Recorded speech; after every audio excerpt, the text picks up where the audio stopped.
So, good day mga boss. Gagawa natin ng paraan tong domino tri-switch. So, mukhang pinasok siya ng tubig kaya parang nag-loose na yung kanyang connection mga boss, pati yung pindutan niya. So, masyado na malambot. So, gagawin natin dyan ay gagawa natin ng paraan. So, papakita natin sa inyo mga boss na hindi na gumagana o ayaw gumana yung ating MDL. So, yan. So, simulan na natin mga boss. So, ito na yung ating domino.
Ito lang ito yung plastic eh.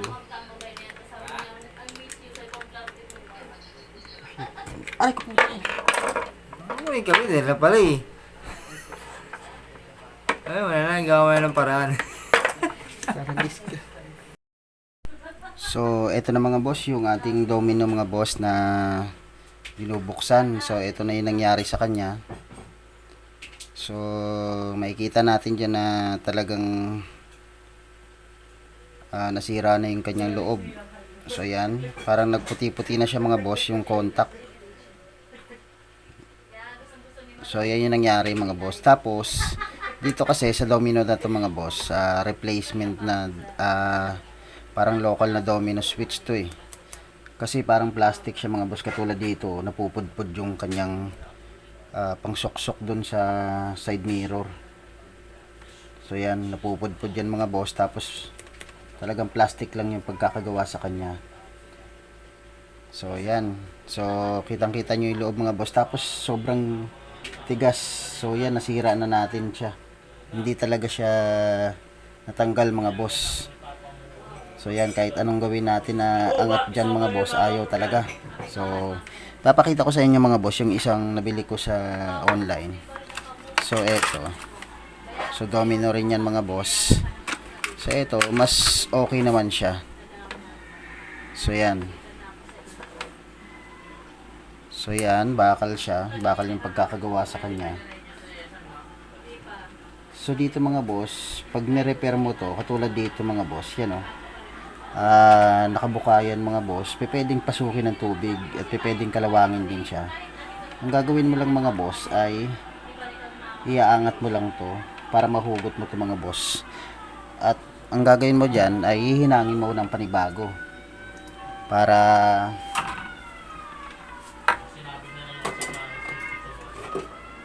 so hihinangin lang natin ng panibago mga boss para may urong natin to.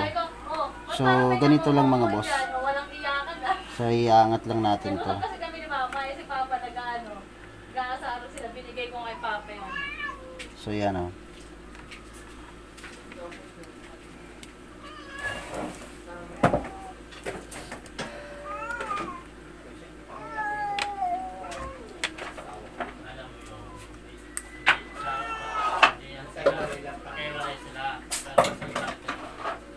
So, yan mga boss. Ganyan siya ayusin. So, makikita natin dito mga boss. So, para may urong natin yan mga boss, ay kailangan natin na iksian tong part na to. Itong wiring na to. So, para umusog yung connection o pumasok tong goma na to dito sa loob mga boss. So, yan.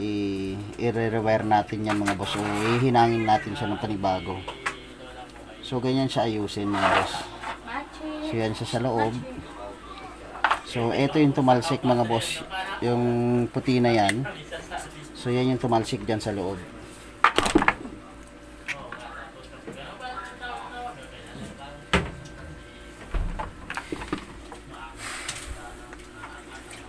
So, yan yun mga boss. So, dito, kahit anong gawin natin na angat, ayaw talaga. So, yan.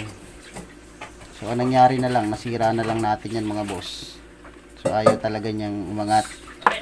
So, dito, unting sikwat lang natin mga boss, ay umangat na agad yan.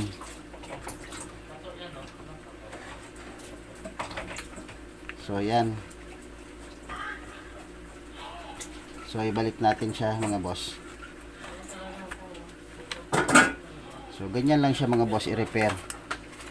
So, kung gusto natin i-urong yan mga boss, i-rewire lang natin siya. Para yung itim na to ay pumasok dun sa loob mga boss. At hindi rin siya mahihila-hila mga boss na pwedeng mag-loose yung ating connection. So, yan mga boss, yung pinagkaiba ng dalawang domino na to. So, ito gawa sa solid. So, hindi naman siya bakal. Parang ano siya eh. Parang aluminum mga boss. So, yan. So, eto plastic. Na parang substandard talaga mga boss na madali talagang masira. Lalong-lalo na yung part na to mga boss. To. So, napupudpud yan. Nadideform. Hindi katulad dito mga boss na gawa rin to sa solid mga boss. So, yan.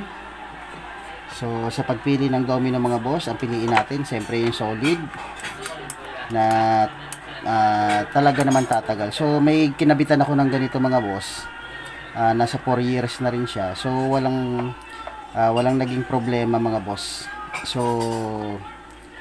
good quality talaga yung ganitong klase mga boss na domino switch. So, kung magkakabit tayo, siguraduhin natin na solid yung ikakabit natin o yung bibili natin para sigurado tayong tatagal sa ating motor mga boss pag in-install natin. So yan, sana may natutunan kayo mga boss sa video natin ito patungkol sa domino tri-switch.